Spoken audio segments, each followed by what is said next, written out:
Hi historians! You are going to be learning the locations of the continents and oceans. It's important to be aware of the world around you. Cedar Creek Elementary is located in the city of Lee Summit.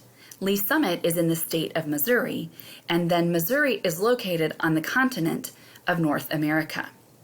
As a fifth grader, you should be able to identify the continents and the oceans on a world map.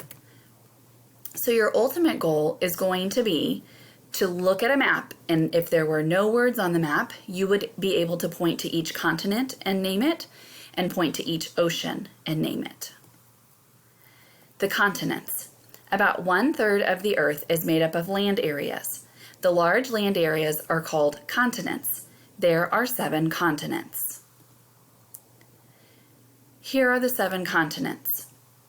North America, which we are currently on the continent of North America.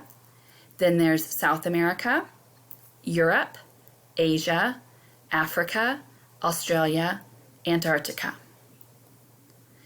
Now, in Schoology, in your next task, I'm going to have this slide presentation for you to be able to practice so that you can go to the previous slide, study the names, and then go to this slide and be able to practice. So like right now, if I said, where is North America?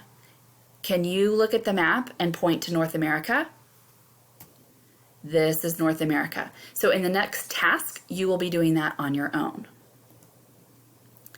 Oceans. About 2/3 of the earth is covered by water. Oceans are the largest areas of water on the earth.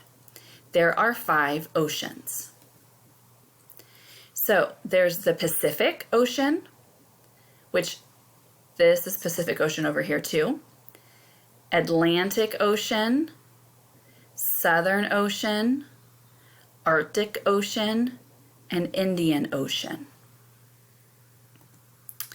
Once again, I've provided a blank map because that's your ultimate goal, is to be able to point to one of the question marks and say, that is the Arctic Ocean. So in the next task, you will open this slide presentation and come to this map and practice.